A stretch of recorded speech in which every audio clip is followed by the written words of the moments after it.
अखण्डमण्डलाकारं व्याप्तं येन चराचरं तत्पदं दर्शितं येन तस्मै श्रीगुरुवे नमः।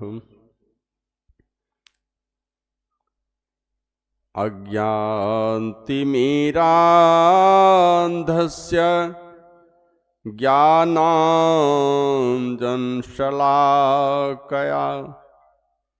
चक्षुरुन्मीलितं येन तस्मै श्रीगुरुवे नमः। गुरुर्ब्रह्मा गुरुर्विष्णु गुरुर्देवो महेश्वरः गुरु साक्षात् परब्रह्म तस्मै श्री गुरुवे नमः। मंगल मूर्ति सद्गुरु मिलवैं सर्वाधार मंगलमय मंगल करना बिनवो बारंबार।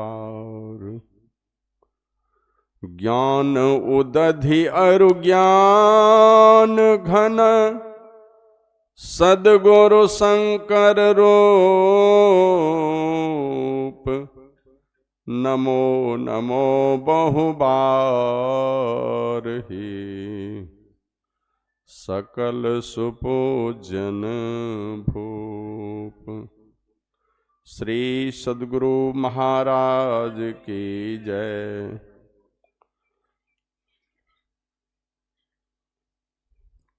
कितना जोर से करेगा, ज्यादा जोर लगाने वाला तो देखते हैं ना, इधर आधा कोटा खा लिए है।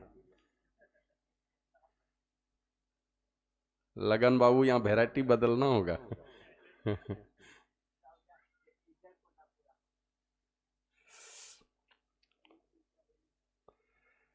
सर्वत्र विराजमान परमात्म स्वरूप विश्व वंदनीय 20वीं सदी के महान संत प्रातः स्मरणीय अनंत श्री विभूषित, जिनके अलौकिक ज्ञान की छाया में हम लोग इस 31 दिवसीय ध्यान साधना शिविर के 29वें दिन क्या प्राणकालीन सत्संग में उपस्थित हैं। आराध्य देव के चरण कमलों को मैं अनंत अनंत बार नमन निवेदित करता हूं। अव्यक्त रूप में पधारे हुए सभी जीवन मुक्त महापुरुष संतों को, सभी देवी देवताओं को नमन करता हूं।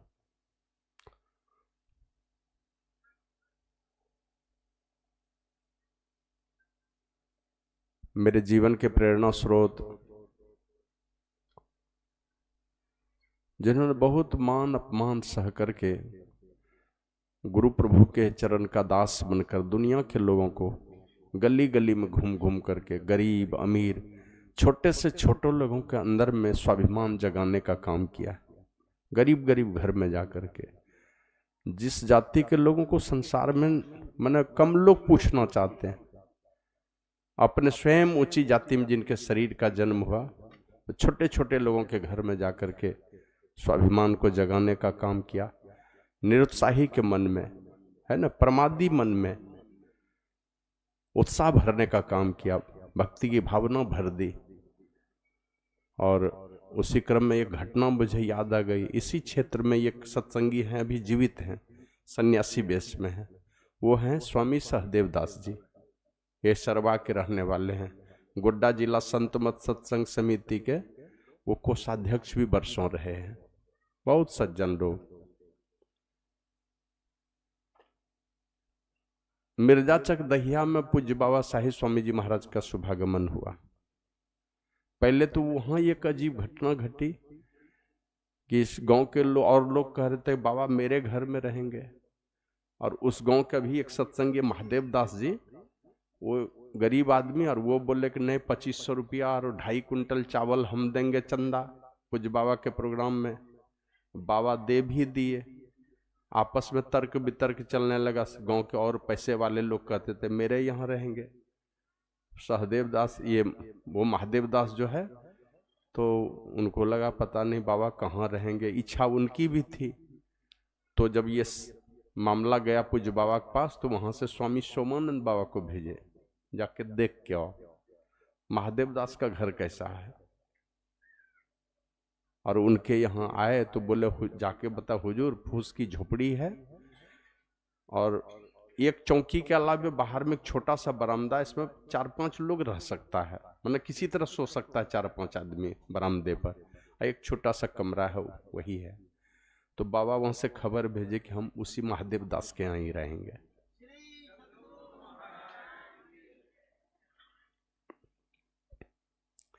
दान देने के समय उससे आगे नहीं बढ़ा, जबकि गरीब आदमी था वो, तो उनका भी मान बढ़ा दिया पूज्य बाबा ने। तो वहां सत्संग हुआ, वहां से ले गए थे यही सहदेव दास जी, अभी सन्यास वेश में वृद्ध हो गए हैं अब, तो वो ले गए अपने घर पर। वो तो बढ़िया बढ़िया ग्रैंडगोला में चौकीदार की नौकरी थी 4th ग्रेड की, बहुत कम दरभा मिलता था, फिर भी बढ़िया बढ़िया ड्राई फ्रूट्स वगैरह मंगा करके रखे थे पूज्य बाबा के खाने के लिए। तो आए उनके यहाँ, खा लिए और फिर वहां से कुछ दक्षिणा वगैरह दिए, बाबा चले गए मिर्जाचक।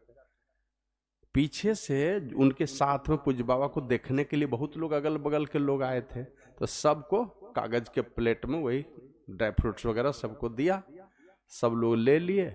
और कोई खटिया के नीचे प्लेट को मोड़ कैसे रख दिया, और कोई वो फूस की जो झोपड़ी थी वो ठाठ में खोस दिए ऊपर, खाए नहीं। कुछ सत्संगी लोग खाए, बाकी अधिकांश लोग छोड़ दिए।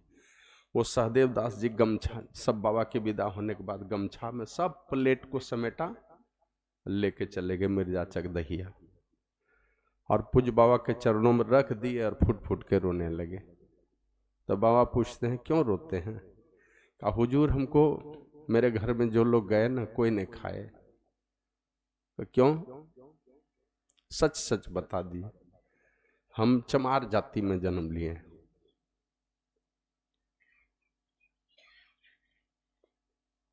वो रो पड़े। हम लोग कुछ समझा पाएंगे? पूज्य बाबा कहते हैं, कह तुम किसको निमंत्रण दिया था? निमंत्रण किसको किसको दिया था? बोला हम तो आपको दिए थे। तो जिसको निमंत्रण दिया वो खाया कि नहीं खाया? बाकी कौन नहीं खाया? जो सत्संगी था सब खाया तुम्हारे यहाँ, और जो सत्संगी नहीं था वो नहीं खाया। इसमें रोने की क्या बात है? हम खाए कि नहीं? तो इस प्रकार से एक बार कभी आप लोगों को बताइए, दलदली में सत्संग था 1994 ईस्वी में, अप्रैल महीने में, काफी गर्मी का दिन था। वहां से गए बंका, ये कोई रजक जी थे, वही लेके गए थे पूज्य बाबा को। शाम का समय था, जलपान किए, तो वही चूड़ा भुजा ये सब खाते थे। जलपान कर रहे हैं, एक शादीशुदा लड़की वो पूज्य बाबा का कभी कुर्सी छुए आके, मैंने बोलना चाहती थी, लेकिन उसका इस क्षेत्र में चूंकि खोरठा भाषा है, तो उसको लगता था पता नहीं हम, मेरा भाषा तो बाबा से नहीं मिलता, तो बोल भी नहीं पाती थी, और हम समझ रहे थे क्या बोलना चाह रही है। तो पूज्य बाबा बिगड़ गए, भागो से, मालिक नहीं है, जाओ। इसी तरह कड़क आवाज में बोल दिया, और उसका मालिक था दारू पीने वाला। अब उसको कहां से लाएगी बुला के? तब पूज्य बाबा डांट करके बोले, कुछ नहीं बोली, बगल हो गई वहां से। और पूज्य बाबा गाड़ी पर बैठे, उसमें पूज्य गोपाल दास दिन गाड़ी चलाते थे। स्टीयरिंग पर बैठे, स्टार्ट किया, पहला गियर लगाया, जैसे पिकअप धराया ना, तो इनका पिकअप पता है सब महात्मा को, सब पहले तैयार रहते थे, सीट पकड़ के रहो, बेल्ट पकड़ के रहो, नहीं तो पता नहीं कहाँ उल्टोगे, सब डरा हुआ रहता था, सजग रहता था सब लोग। तो ये जो पहला गियर लगाया और पिकअप जो धराए नहीं, इतना तेजी से पिकअप धराए, 8-9 हाथ दूर में वो लड़की खड़ी थी, सीधे धड़ाम से कूद गई एकदम चक्के के नीचे। अब ये ब्रेक मारते मारते सीधे गर्दन पर जाकर चक्का सटा, खाली चक्का चढ़ा नहीं, लेकिन गाड़ी रुक गई। अब गाड़ी रुकी, सब अकबका गए, और हम वहीं पर खड़े हैं, कोई सोच नहीं पा रहे थे कि गाड़ी के चक्के के नीचे गर्दन दे देगी अपनी। अब ब्रेक लगा, गाड़ी रुकी, गर्दन पर सटते सटते पूज्य बाबा तुरंत गाड़ी से उतर गए, और जैसे उतरे तो हम लोग जाके उठो उठो उठो, तो उठ के खड़ी हुई। वो तो मरने के लिए कूद गई थी चक्का के नीचे। पूज्य बाबा कहते कहाँ चो घर, तो कहाँ चो घर कहाँ चो। अब वो आगे आगे दौड़े जा रही है और हम लोग 7-8 आदमी पीछे से हैं। उसमें पैंट शर्ट पहने हुए थे हम, तो हम भी दौड़े जा रहे हैं। सबसे ज्यादा तेजी से हम ही चल रहे थे। दौड़ करके वो सीधे दौड़े दौड़े घर जा रही है। हम लोग गए इधर से, पूज्य बाबा भी उसमें तेजी से चल लेते थे। गए उनके घर पर, अब पीढ़ा पर बैठ गए। पीढ़ा समझ रहे ना आप लोग, पीढ़ा पर बैठे, नीचे फर्श पर से अमरूद है, पपीता है, केला, नारंगी, ढेर सारा चीज जुटा के रखे। नीचे हम बैठ के सब दोनों हाथ से छू दिए, अबे भेलो ना, अबे भेलो ना। अब वो हंस भी रही है और आंख में आंसू भी है। तो गली गली में घूम करके छोटे छोटे लोगों के अंदर में भक्ति का भाव जगाने वाले ये महर्षि साई स्वामी जी महाराज मेरे प्रेरणा स्रोत हैं। किन्हीं किन्हीं को लगता है डर से लोग नहीं भी करते हैं, और हम लोग तो देखते हैं कुप्पा घाट वाले कोई महात्मा साई स्वामी जी महाराज को नमन नहीं करते हैं, फिर भी मान सम्मान बढ़ा हुआ है। हम लोग बल्ला इधर लोगों को डर लगता है कि पता नहीं खाली साईं बाबा का नाम लेंगे तो और लोग पता नहीं नाराज हो जाएगा क्या। कोई नाराज नहीं होने वाला है। हम लोग संत पुरुष का जयगान करते हैं, और हम अपने माँ को प्रणाम करते हैं तो दूसरे के माँ का थोड़े अपमान करते हैं।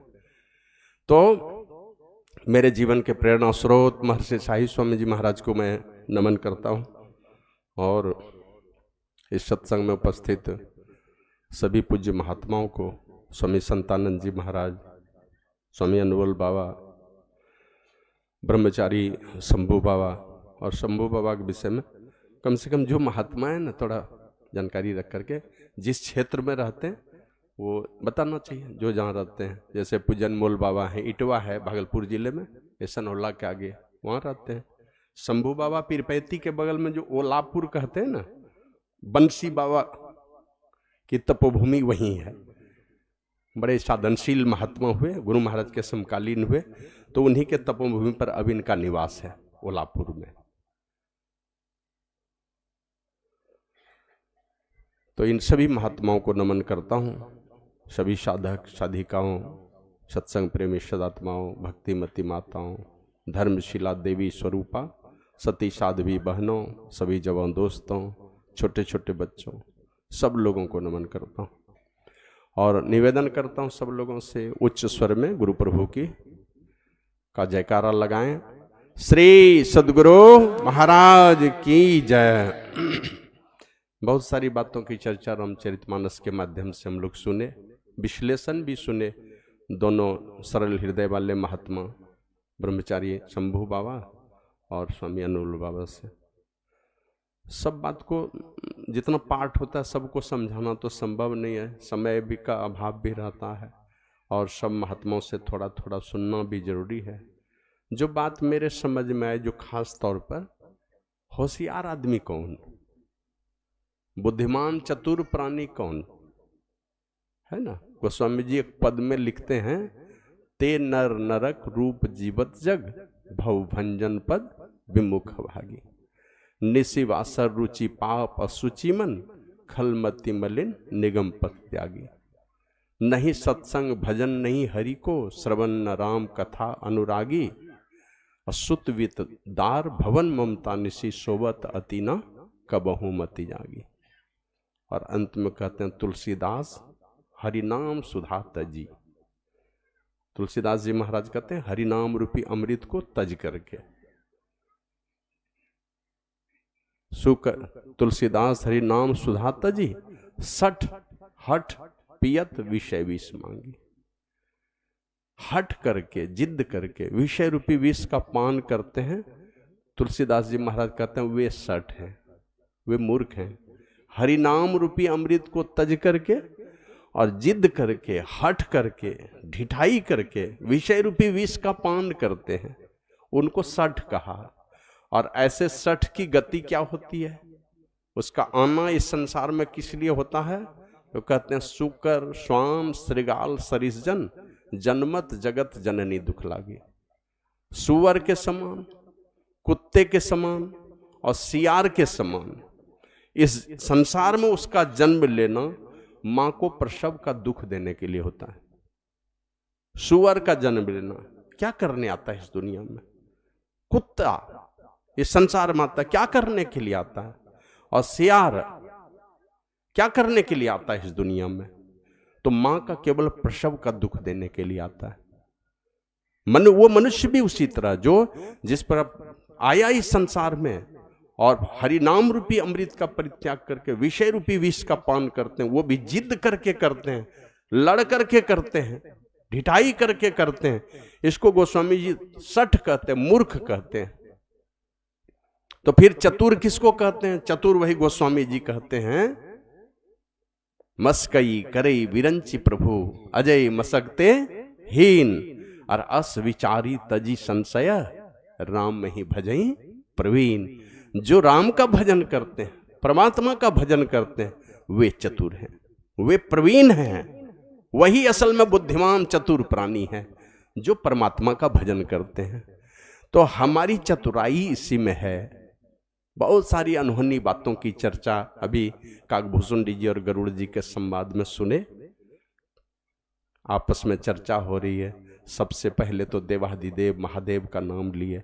सारी दुनिया जिनके कृपा का एहसान मानती है, सारी दुनिया जिनके चरणों में नतमस्तक होती है, सबसे पहले जोगी देवाधिदेव महादेव दुनिया के सारे प्रपंचों से दूर रहकर सदैव साधना में, सदैव समाधि में, अद्वितीय क्या कहते हैं, नित्यानंद की प्राप्ति में सदैव उस समाधि में डूबे रहने वाले देवाधिदेव महादेव, जिनके पलक झपकते सारी सृष्टि में प्रलय हो जाए, जिन्होंने ब्रह्मा जी को पैदा किया, सारी सृष्टि पैदा हुए, वो ब्रह्मा जी नहीं आते तो सृष्टि नहीं बनती। तो इस प्रकार की सामर्थ्य रखने वाले शिव जी की दुहाई देकर के कहते हैं। कहने वाले कौन कौन है? ब्रह्म पद के आगे पहुंचे हुए जो भी विचार के लोग हैं सब शिव जी हैं। अज ब्रह्मा जी हैं, अपनी मर्जी है, अपनी मर्जी, जब चाहा जितनी सृष्टि करने की, उस अज कहा उनको ब्रह्मा जी को। और शुकदेव मुनि, हजारों हजार ऋषि मुनियों के बीच में जिसका ऊंचा स्थान था। आप लोग जानते हैं राजा परीक्षित को कथा किसने सुनाई? सुखदेव मुनि ने। सुनने वाले कौन कौन थे? बड़े बड़े ऋषिगण सब थे, और सबों की गिनती तो नहीं की जा सकती, लेकिन उसमें एक ऐसे महात्मा थे, वो सतयुग में भी रहे, त्रेता में भी रहे, द्वापर में भी रहे, कलयुग के शुरुआत में भी रहे। वो कौन थे? वशिष्ठ मुनि। इक्ष्वाकु वंश की शुरुआत हुई, सूर्य वंश की शुरुआत हुई। ब्रह्मा जी उनको, वशिष्ठ मुनि को कहते हैं कि आप इस खानदान का पुरोहित बनिए। वशिष्ठ मुनि को तो बोले नहीं, ये पुरोहिती का काम ठीक नहीं है, बड़ी बदनामी होगी इसमें। तो बोले नहीं, बदनामी जो भी होगी, इसी खानदान में भगवान का अवतार होगा, और जब भगवान अवतार लेंगे ना और उनका पुरोहित आप बनेंगे तो आपकी पुरोहिती अमर हो जाएगी, आप बनिए। तो वहां से शुरुआत की है वशिष्ठ मुनि, और रहे कहां तक? वहां तो राम के जीवन में तो पढ़े ही, लव कुश तक पढ़े हैं, और अंतिम में जिस समय राजा परीक्षित को कथा सुना रहे थे सुखदेव मुनि, वहां भी बैठ के सुन रहे थे। वो मैंने कलयुग के शुरुआत में भी गुरु वशिष्ठ देखे गए, लेकिन ऊंचे आसन पर कौन बैठे थे? इतने बड़े ब्रह्मज्ञानी पुरुष जो भगवान श्री राम के राजनीतिक सलाहकार हुए, कुल गुरु जिनको कहते हैं, डेग डेग पर जो अपने अच्छे विचारों से सलाह दे करके रामराज की जो बात करते हैं, उनके नेक सलाह से ये राजपाट चलने वाला, दुखद परिस्थिति में बिना गुरु वशिष्ठ के परामर्श किए कोई निर्णय नहीं लेने वाले। और यही किया था ना राजा दशरथ ने। एक दिन दाढ़ी के एक बाल पके हुए मिले तो तुरंत गुरु वशिष्ठ के पास चले गए सलाह लेने के लिए। सिद्धांत ही था उनका। भगवान श्री राम गए तो यहां जहां से शुरू किए तो भारद्वाज ऋषि के यहां से शुरू किए, और रहने की चिंता हुई थी तो कहां गए थे? कहां रहेंगे 14 वर्षों के लिए? तो जाते कोई बड़ा क्या कहते हैं, ड्राफ्ट्समैन से बनवा लेते बढ़िया सा घर का नक्शा, और रह लेते उस घर में बनवा करके, कहीं इशारा कर देते कोई राजा महाराजा को, क्योंकि अपने चक्रवर्ती सम्राट हैं। लेकिन पूछने के लिए किनके पास गए?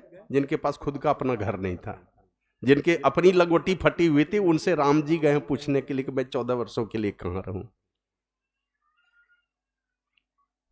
स्वभाव है उनका लोक कल्याण करना, हमेशा से विषयों से अलंपट होकर के, शीलों के खान, गुणों के आगार होते हैं वो, और जीवों पर दया करना जिनका स्वभाव होता है, ऐसे महापुरुष के पास ये महापुरुष में ये गुण होता है। तो गुरु वशिष्ठ देखे गए सुखदेव मुनि के उस क्या कहते हैं उस पाठशाला में जहां पर राजा परीक्षित कथा सुन रहे थे। तो इतनी लंबी आयु वाले ऋषि मुनि को कथा सुनने का सौभाग्य जिनको था वे थे सुखदेव मुनि। तो सुखदेव मुनि का अपना विचार दे रहे हैं और फिर कहते हैं सनकादिक मुनि। अब सनकादिक मुनि चारों भाइयों की लीला तो अब जानते हैं ना। अब बाल स्वरूप में हैं। अब बाल स्वरूप में जो खुद वेद स्वरूप हैं, ब्रह्मा जी के सुपुत्र हैं, और वो कहाँ चले गए? सशरीर घूमते हुए कहाँ चले गए? विष्णु लोक। अब विष्णु लोक गए तो द्वारपाल कौन थे वहां पर? जय और विजय। अब आप जाइए तो गोड्डा के डीएम के द्वारपाल को आप कुछ बोल पाएंगे? है कि नहीं कोई जिला में औकात कि किसी चपरासी को डांट दे? जाके डांटेंगे तो अफसर तुरंत एक्शन ले लेगा। और वहां जय विजय द्वारपाल हैं, खुद विष्णु भगवान के, सारे सृष्टि के पालन करता, उनके द्वार का द्वारपाल है। इन दोनों का थोड़ा सा अपमान हुआ, खाली अंदर जाने में थोड़ा सा अपमान हुआ, मैंने सम्मान पूर्वक बात करने नहीं जाना। तो जो जिस पद पर है उसी लायक तो विचार होगा ना उसका। अब ऊंचे आसन पर बैठ करके मैंने क्या कहते हैं सड़ा पचा विचार रखेंगे तो फिर ये तो विचारणीय बात हो जाएगी। अब नीचे बैठे हैं, गलती हो गई तो कोई बात नहीं। तो छोटे लोग थे, लेकिन उस गलती के बदले में इन दोनों ने क्या, चारों ने क्या किया? उनको साप दे दिया। अब साप दिया तो विष्णु भगवान भी बचाने के लिए आगे में नहीं आए, क्योंकि सामने में वो ऋषि मुनि हैं और मैं क्या ठहरा इनके सामने में, हमारी औकात ही क्या है इनके सामने में। सारी सृष्टि को उलट पुलट करने का सामर्थ्य इनके अंदर में है। बाबा कबीर तो कहते हैं 3 लोक 9 खंड में गुरु ते बड़ा न कोई, करता करे ना कर ही सके। माने आपका भाग्य है, आपका नसीब है, आपका कर्म है, जो कुछ बन गया सो बन गया। अगर बदलने का सामर्थ्य है इस संसार में किसी को तो बस एक है, वो है संत हैं, महात्मा है, उनको बदलने का सामर्थ्य। परमात्मा नहीं बदलेंगे, ये बदल सकते हैं। तो इसलिए उन्होंने कुछ नहीं किया और वही कहा कि नहीं, मैंने क्रोधित आपको नहीं होना चाहिए, आप साधु संत ठहरे, आपको क्रोधित नहीं होना चाहिए। तो ऐसा नहीं कहा कि अपना आप गलती की, आप अपना वचन वापस ले लीजिए, जो किए सो किए। तब कहते हैं ठीक है, अगर राक्षस जोनी में 3-3 जन्म तक जाने का साप मिला है तुमको, तो उद्धार करने के लिए तब तो मुझे आना पड़ेगा। तो दिया ऋषि ने साप, सनकादिक मुनि ने साप भोगने जय विजय दोनों आए हैं इस मृत्यु भुवन में। और इस मृत्यु भुवन में आए तो इसको साप से मुक्त करने के लिए भगवान खुद ही दुख उठाने के लिए संसार में चले आए। गलती क्या चेला चाटी ने, और दुख भोगने चले आए अपने। भगवान उन ऋषियों को नहीं कहा कि आप अपना वचन वापस ले लीजिए। तो सनकादिक मुनि का विचार दे रहे हैं काकभूषुंडी जी। फिर कहते हैं नारद मुनि। अब देवर्षि नारद के सामर्थ्य को तो आप लोग जानते ही हैं। अब विष्णु भगवान को दे दिया साप कि आप हमको घुमा दिए पत्नी के चक्कर में, मना इतना रूल आए हैं तो हम आपको भी साप देते हैं। तो इतनी बड़ी सामर्थ्य रखने वाले जो विष्णु भगवान को साप दिया, तो उनको भी यहाँ वानरों का साथ लेना पड़ा और मनुष्य का शरीर धर करके इस संसार में जीना पड़ा और पत्नी के वियोग में रोना पड़ा, बहुत बहुत दुख उठाना पड़ा। तो ये सारे सामर्थ्यवान पुरुष, इन सारे लोगों का विचार कहते हैं शिव अज सुख सनकादिक नारद जे मुनि ब्रह्म विचार विशारद। ये सारे के सारे ब्रह्म विचार में प्रवीण महापुरुष कहते हैं सब कर्मत खगनाए क्या। ए पक्षीराज, इन सारे लोगों का एक ही मत है, और साथ में खाली इन्हीं लोगों का नहीं है, ऐसा नहीं है ये इन्हीं लोगों का मत है, ब्रह्मवादियों का ही नहीं। फिर आगे कहते हैं श्रुति पुराण सदग्रंथ कहाई, वेद का भी यही मत है। 18 पुराण में जो अगर सारे मतों को खोज कर निचोड़ करके निकालेंगे तो यही मत है कि परमात्मा की भक्ति करें, और सारे सदग्रंथ भी यही बता रहे हैं मानव को चलने के लिए कि आप परमात्मा का भजन करें। रघु श्रुति पुराण सदग्रंथ कहाई, रघुपति भगति बिना सुख नाई। जब तक उनकी भक्ति नहीं करेंगे सुख नहीं आएगा जीवन में। शायद परसों चर्चा हो रही थी ना, व्यापित त्रिविध ताप तन दारुण, तापर दुसह दरिद्र सतायो। सारे संसार में त्रिविध ताप व्यापित है। जिस लोक में जाएंगे, इस लोक में नहीं, इस मृत्यु भुवन में नहीं, सुर लोक में, असुर लोक में, सारे लोकों में त्रिविध ताप। दैहिक दुख से मर रहे हैं, दैविक दुख से परेशान है, और अंत में भौतिक दुख से। एक दूसरे को सता रहे हैं, या कोई आपदा आ गई उसमें परेशानी हो गई, और नहीं तो देह में अनेक प्रकार की बीमारियां, उन बीमारियों से परेशान। और तो और इस शरीर की बीमारियों से तो परेशान है ही हैं, अब मन में तो और उससे 1000 गुना ज्यादा बीमारी है। वो बीमारी तो ज्यादा रुलाता है। तो व्यापित त्रिविध ताप तन दारुण, ताप पर दुसह दरिद्र सतायो, उस पर विकट दरिद्री लगी है। दरिद्री मतलब दूसरे को देख के ईर्ष्या का भाव। छोटे वाले पर दृष्टि जाती नहीं है, दृष्टि चली जाती बड़े वाले पर। अब भीतर ही भीतर कलेजा जल रहा है लोगों को देख करके। कभी कभी राजेश्वरानंद जी महाराज एक महात्मा हुए, अब पता नहीं क्या सच्चाई है, लेकिन लोग कहते हैं ये पहले मुस्लिम धर्म में जन्म लिए थे, बाद में वैदिक सनातन धर्मी ये संत बने हैं। तो वो कहते थे कि हमारे यहाँ देखते हो ना, हाथी जब चलता है ना गांव में, शहर में कहीं आता है, तो गांव के बड़े बुजुर्ग हमारे वैदिक सनातन धर्मी लोग क्या कहेंगे, अपने पोते पोती को लेकर के, नाती नतनी, किसी का उंगली पकड़ करके 10-20 रुपया ले लेगा, कुछ खाने की सामग्री ले लेगा, आ करके वो हाथी का जो मालिक है उसको देगा वो पैसा।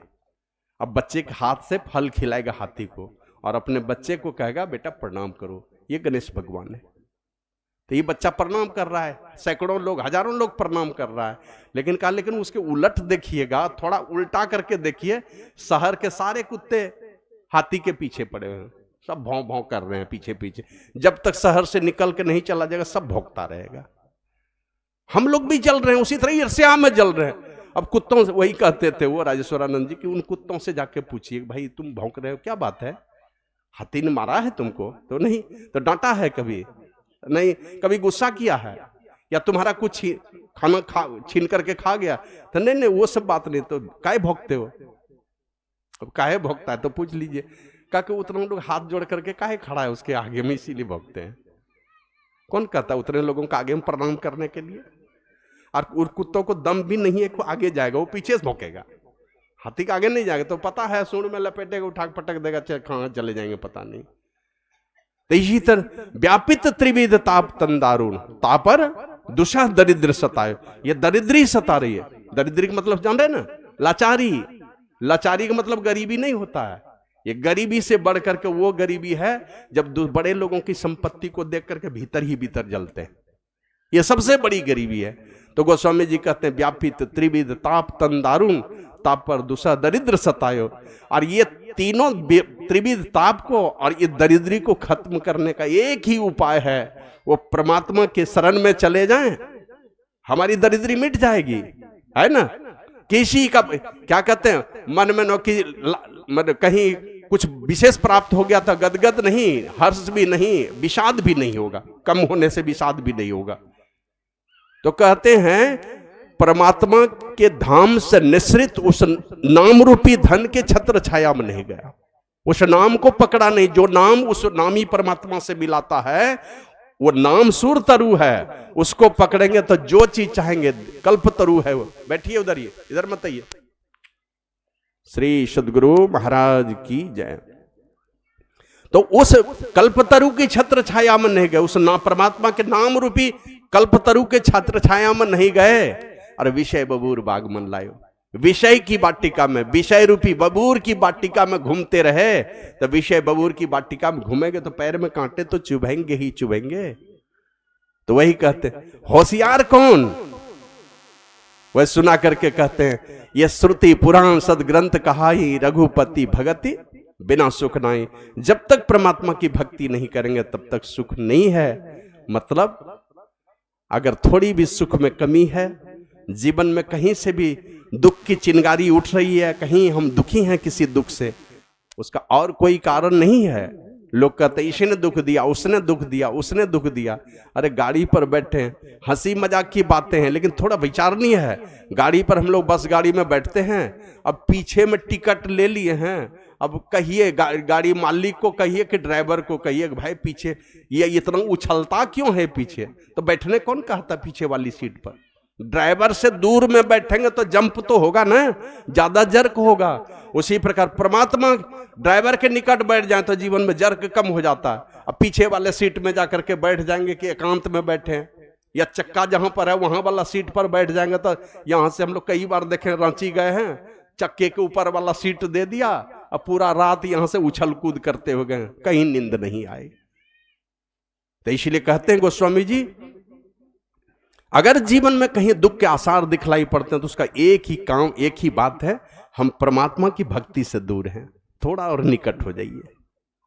उदाहरण देकर के कहा, दुनिया के और तरह के उपाय कर करके आप सुखी होना चाहते हैं ना, अपने जीवन के दुख को मिटाना चाहते हैं, का बहुत सारी बातें बताते हुए कहते हैं, कमठ पीठ जामही बरु बारा, बंदिया सुध बरु कहु मारा, फूल नहीं नब बुरु बहु विधि फूला, जीव न लह सुख हरि प्रतिकूला, त्रिषा जाई बरु मृग जल पाना, बरु जामही सशीस बिसाना, और अंतिम का अंधकार बरु रवि ही न सावे, अंधकार ही सूर्य का नाश कर दे, कभी संभव ही नहीं है। अरे सूर्य का तो एक छोटी सूर्य का क्या कहते हैं, एक प्रतिनिधि है, छोटी सी तिल्ली, छोटा सा दीपक जला लीजिए, सूर्य का छोटा रूप है, वो छोटा प्रतिनिधि है।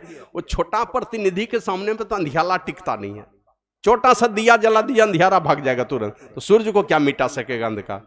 गोस्वामी जी कहते हैं, कछुए की पीठ पर बाल जमावे, ये बिल्कुल बनावटी बेकार की बात नहीं, ये संभव ही नहीं है कि भी कछुए के पीठ पर बाल जमे, जमता है क्या। तो कछुए के पीठ पर बाल जमे और कहते बांझ का बेटा किसी को मार डाले, अब बांझ को बेटा ही हो जाएगा तो फिर बांझ कहां से रहेगी। और तो और अभी तो देखते हैं अपने घर में, शहर में लोग करते हैं, गमला में फूल उगाते हैं, फूल खरीद करके ले आया, हर सीजन में भी फूल है।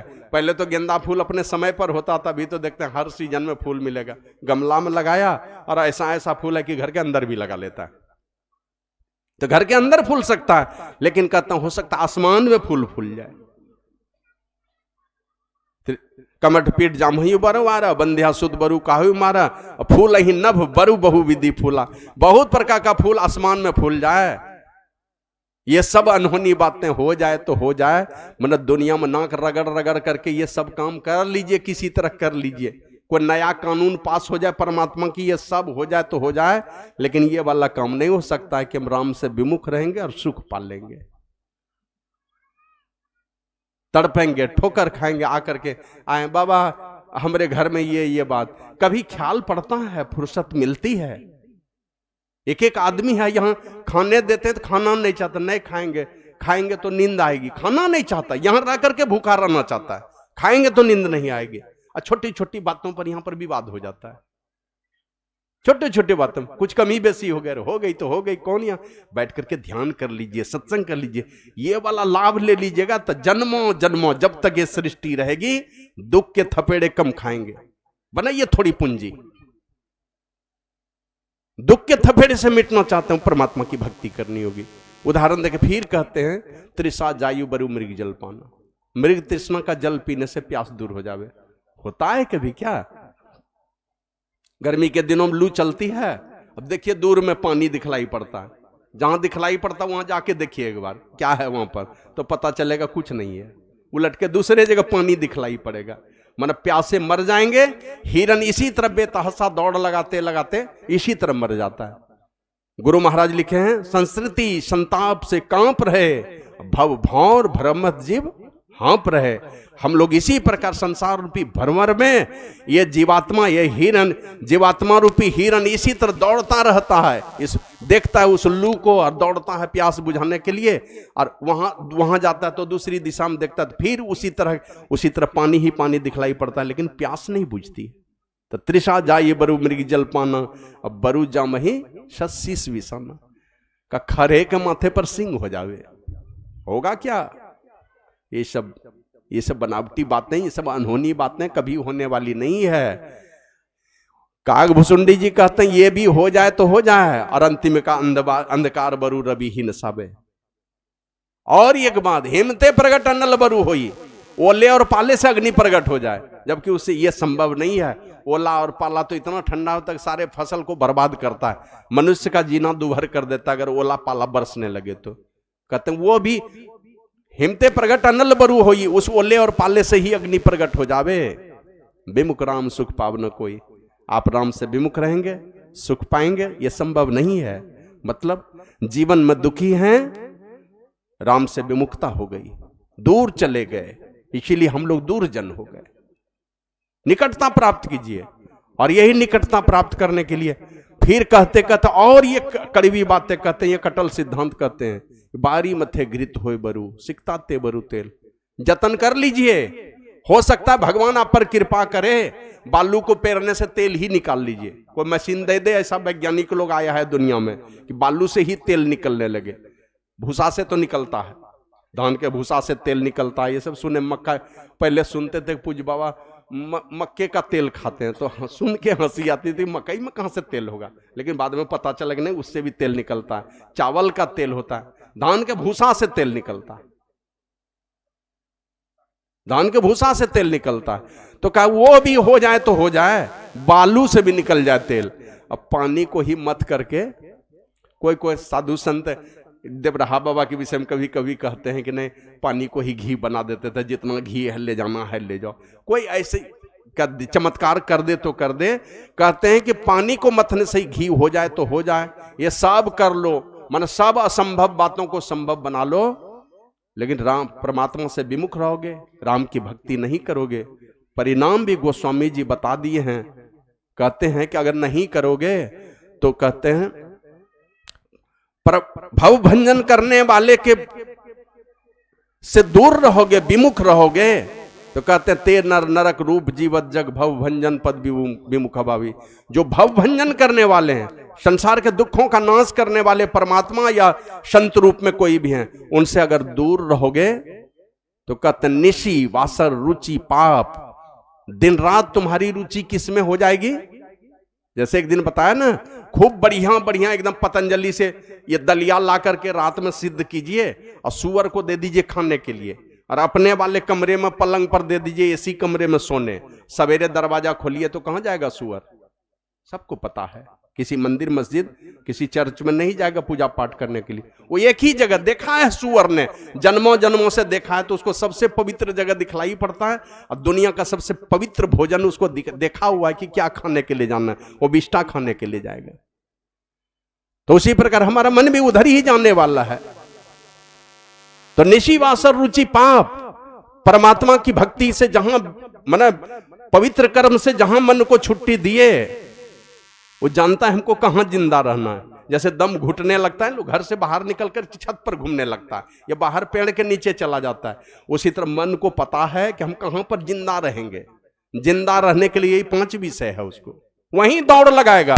जानता है कि इस बंदे की कही हुई बात अगर हम माने तो हम मर जाएंगे, हमारी मौत हो जाएगी, हमारा आनंद ही खत्म होने वाला है। उधर जाना नहीं चाहता है, उसकी गति नहीं है।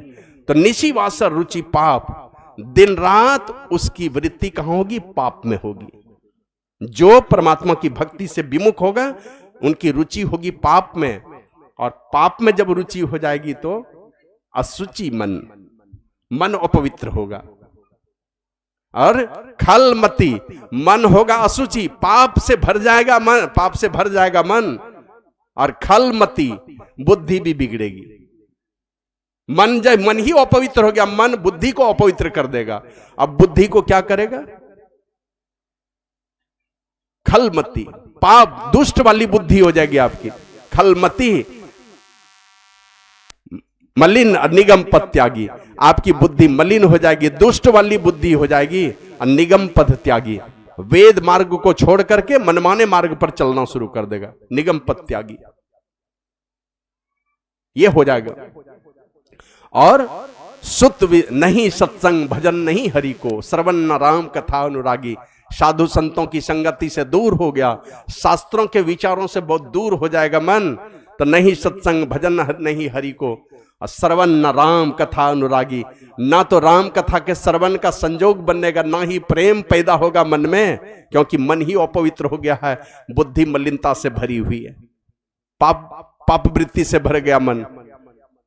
होता ही है। भगवान बुद्ध ने यही कहा था एक कहानी के माध्यम से कि एक लड़की इसी तरह खेत पर जोगवारी कर रही है, और उधर से एक भिक्षु महाकाश्यप निकले गुफा से, 9 दिनों तक ध्यान किया, गुफा से निकल करके जा रहे हैं भिक्षाटन करने। तो एक लड़की दौड़ के आती है, भगवान आप किधर जा रहे हैं? तो उनको पता है उस बच्ची को कि ये जा रहे हैं भिक्षाटन करने, कुछ खाने की चीज मांगने के लिए, और 9 दिनों के बाद गुफा से निकले थे ध्यान करके।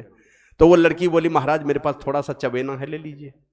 तो वही रूखा सूखा चबेना दे दिया। वो खाने लेकर के वहीं से लौट गए, दूसरे के यहाँ नहीं गए। गुफा में जाकर बैठ के खाने लगे और उस लड़की को विषधर सर्प ने काट लिया, मर गई वहीं पर, उसी खेत पर। गरीब घर की बेटी थी, वहीं खेते पर मर गई। भगवान वो भिक्षुक महाकाश्यप अपने गुफा में बैठ के वो रूखा सूखा चबेना खा रहे हैं, लेकिन उस साधु संतों के दर्शन का फल और उन साधु संतों को दान देने का फल उसके जीवन में यही आया। वो लड़की यहां शरीर छूटा और स्वर्गलोक में जाकर के देव कन्या होकर प्रकट हो गई, स्वर्गलोक चली गई। अब वहां से मन ही मन विचार करती कि गरीब घर की बेटी मैं यहां कैसे चली आई, इतना बढ़िया मैंने क्या कहते हैं परिवेश है, इतनी अच्छी सारी व्यवस्था में आई कैसे सुख के साम्राज्य में। तो खोजने लगी। पवित्र मन है ना, पवित्र बात सोचेगा, और पवित्र मन हमेशा नकारात्मक बात सोचता है। तो मन में लगा वही साधु महात्मा में कोई जादूगरी होगी, वही कृपा किए हैं, चलना चाहिए खोजने के लिए। तो खोजते खोजते कई दिन लगे, खोज करके निकाल लिया उस लड़की ने।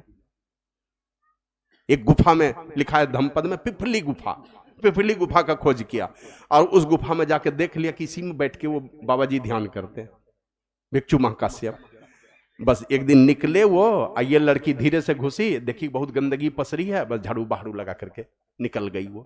एक दिन 2 दिन इसी तरह बारी बारी से वो आने लगी।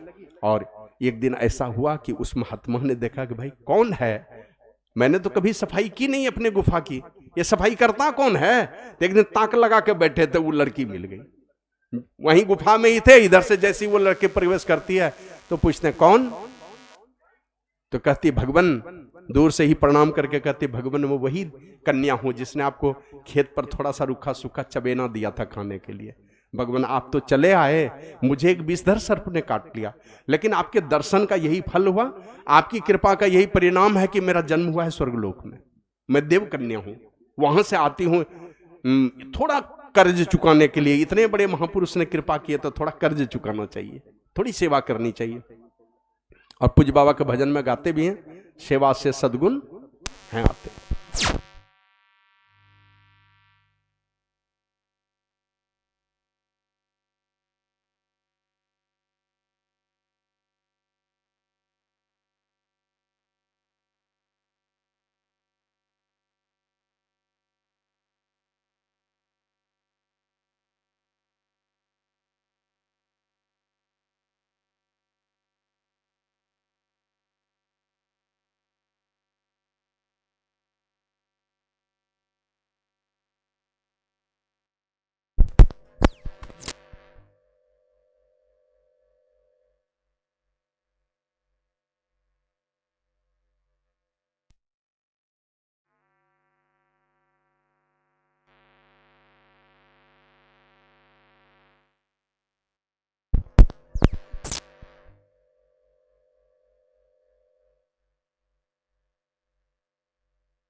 श्री सद्गुरु महाराज की जय।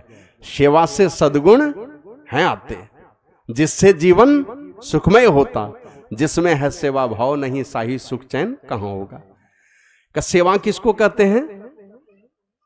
उस कर्म को सेवा कहते हैं जिससे सद्गुण पैदा हो।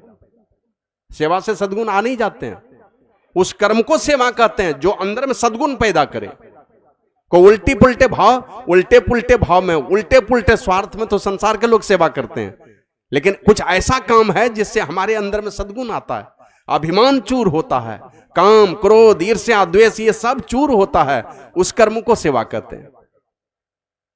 तो कहा इसीलिए भगवान मैं सेवा करने के लिए आती हूं। तो उस लड़की को डांटा कि खबरदार आज के बाद आना नहीं, भागो यहां से, भागो। उसको लगा कि मैं सन्यासी हूं, एकांत में कोई लड़की कोई महिला करके सेवा करे, ये उचित नहीं है, ये सन्यास धर्म के विरुद्ध हो जाएगा, बचना चाहिए उससे। माताओं बहनों को भी और साधु सन्यासियों को भी बचना चाहिए। समूह में है तो कोई बात नहीं है, लेकिन सार्वजनिक रूप से एकांत में ये सेवा हो, ये उचित नहीं है। ये जो डांट लगाए वो लड़की चली जा रही थी, तो भगवान बुद्ध ने दूर से ही रोने की आवाज सुन ली। ब्रह्मनाद का सुनना दूर सुनने में कारण है। सारे संसार में कहां क्या घटना घटित हो रहे, बैठे बैठे यहां से सुनेगा वो, ऐसा उसके पास में यंत्र आ जाता है। पाइथागोरस देखे इतने बड़े संत हुए, ऐसे लोग गणितज्ञ के रूप में जानते हैं। पृथ्वी की गति को, वो जो घूमता था अपने अक्ष पर, उस गति को पहचान लेता था, उसकी आवाज को सुनता था वो। तो भगवान बुद्ध ने दूर से ही रोने की आवाज को सुन लिया और इतनी प्रकाश की वर्षा की कि दोनों आमने सामने हो गए। तब पूछते हैं, पुत्री क्यों रो रही हो? मेरे पुत्र ने तुझे सेवा से मना कर दिया इसलिए रोने लगी? ये तो उसका कर्तव्य था, लेकिन तुम्हारा क्या कर्तव्य है? तो कहा कि हर मनुष्य को अपनी मन, अपनी बुद्धि, अपने चित्त, अपने विचार को सदैव पुण्य कर्मों में जोड़ के रखना चाहिए। पाप कर्मों में जोड़ेंगे, पुण्य कर्मों में नहीं जोड़ के रखेंगे। उधर जोड़े हैं पाप में कि नहीं जोड़े हैं? पुण्य कर्म में जोड़ के नहीं रखेंगे, मन अपने चला जाता है पाप कर्म की तरफ। जैसे सुअर को देखते हैं, रात में खिलाइए पिलाइए, सुबह खोलिएगा तब इष्टा खाने जाएगा, उसी प्रकार यहां से निकलेगा। और ध्यान करने की आदत लगा के नहीं रखेंगे तो मन दिन रात पर पंचों में फंस जाएगा, वही विषय रूपी विष्टा खाने लगेगा। तो गुरु वही कहते हैं कि बारी मथे घृत होए बरु, सिकता ते बरु तेल, बिनु हरि भजन न भव तरिया, यह सिद्धांत पेल। एक अटल सिद्धांत है, बिना परमात्मा के भजन के इस संसार सागर को पार नहीं कर सकते हैं। कहने सुनने की बातें हैं, इसको पूरा करेंगे, या तो हो सकता है रात में कुछ बोले, नहीं तो कल पूरा करेंगे इन्हीं शब्दों के साथ। गुरु महाराज कहते हैं, आहो भक्त करू, आहो प्रेमी करू प्रेम प्रभु सहे हो, बिना प्रभु दुख सहु, अब भव में भ्रमत रहो। बिना प्रभु के दुख सहोगे, इसलिए करू प्रेम प्रभु सहे हो। और कहते कहते अंतिम में कहते हैं, आहो प्रेमी करीला विचार सार हो। सार चीज का विचार कीजिए, कौन क्या सार है, विशेष बढ़ूंगा नहीं, कल विश्लेषण करूंगा। तो सार चीज का विचार करें, वो है अनेक काम है संसार में, उन कामों को भी करना जिससे संसार सजेगा, लेकिन इस संसार के बाद के भी जीवन को सजाना है। ये संसार भी बढ़िया से सजे, लेकिन इसके बाद का भी जीवन हमारा सजा हुआ रहे। आज अगर सुखद सुनहरा सवेरा मिला है, कल भी सुखद सुनहरा सवेरा मेरे जीवन में रहे। तो एक महात्मा जी कहते थे, बचपना सजाओ तो सजी हुई जवानी मिलेगी, और जवानी को सजा लोगे सजा हुआ बुढ़ापा मिलेगा, और बचपना जवानी बुढ़ापा सजा लो तो सजा हुआ परलोक मिलेगा। तो आवश्यकता है महापुरुषों की युक्ति से परमात्मा और संसार के और सारे नेक कर्म करें, लेकिन परमात्मा की भक्ति के बिना एक भी दिन नहीं रहें। विषयों से छुटकारा दिला करके निर्विषय तत्व परमात्मा की ओर चलें, यही मन सार उपदेश है इसमें। और सारे कामों को, जो जरूरी चीज है उन कामों को करें। देश की रक्षा, धर्म की रक्षा, इन सारी चीजों की करनी है, लेकिन अपना परलोक बचाना है, परलोक की चिंता है। तो सब लोग अपना भला सोचें और अपने भला करें, और इस भला में सबसे भला करने का सबसे उत्तम काम है वो परमात्मा का भजन है।